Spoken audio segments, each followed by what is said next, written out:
ঠেঙাল Kachari autonomous council Assam Titabar ফালৰ পৰা এখন এডুকেশ্যনেল নটিচ আহিছে যিসকলে ডিজেল মেকানিক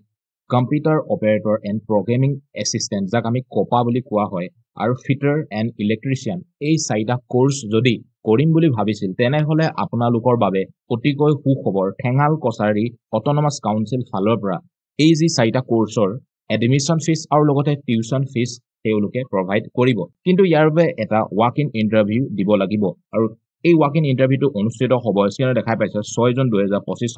11টা বজাৰ পৰা আৰু যি স্থানত এই ৱাক ইন ইন্টাৰভিউ হ'ব সেই স্থান হৈছে office of Thengal Kachari autonomous council Assam Moridhuli Titabar তাতে অনুষ্ঠিত হ'ব আৰু এই যি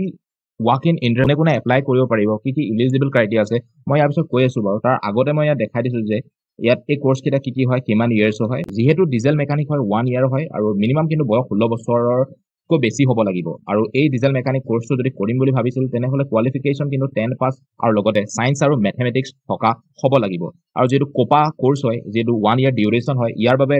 10 পাস কৰা হলে হৈ যাব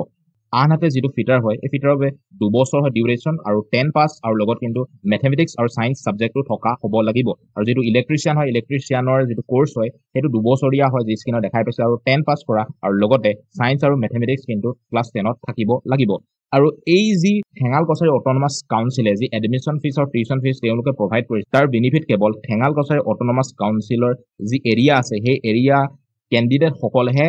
এপ্লাই কৰিব পাৰিব অৰ্থাৎ ৱাক ইন ইন্টাৰভিউ দিনাখন যাব পাৰিব য'ত 90% টোটাল যদি সিট ৰিজাৰ্ভ কৰিছে ঠেঙাল কছাৰী কমিউনিটিজ বাবে আৰু বাকি 10% সিটস ওপেন কৰিছে আদাৰ কমিউনিটিৰ বাবে যোনে বিলং কৰে ঠেঙাল কছাৰী অট'নমাছ কাউন্সিল এৰিয়াৰ পৰা যিসকলে এনে ধৰণৰ ক্ৰাইটেৰিয়া ফুলফিল কৰিছে তেনেহলে আপোনালোকে ৱাক ইন ইন্টাৰভিউ যাব দিনাখন যাব পাৰে আৰু এজন কেণ্ডিডেটে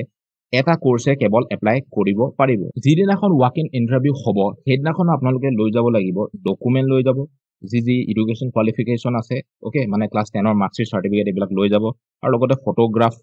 লৈ যাব লাগিব আৰু আপোনালোকৰ নিজৰ বায়োডাটা এখনো লৈ যাব আৰু পুনৰবাৰ মই কৈ থৈছো যে ঠেঙাল কছাৰী যি অট'নমাছ কাউন্সিলে কেৱল যেটো এডমিশ্যন ফিজ আৰু টিউচন ফিজটোৱে তেওঁলোকৰ ফালৰ পৰা প্ৰভাইড কৰিব আৰু বাকি অন্যান্য যি কষ্ট আছে বা অন্যান্য যি খৰচ হ'ব তেওঁলোকে প্ৰভাইড নকৰে কিন্তু এডমিশ্যন ফিজ আৰু টিউচন ফিজটো তেওঁলোকৰ ফালৰ পৰা প্ৰভাইড কৰিব এই কেইটা কোৰ্সৰ বাবে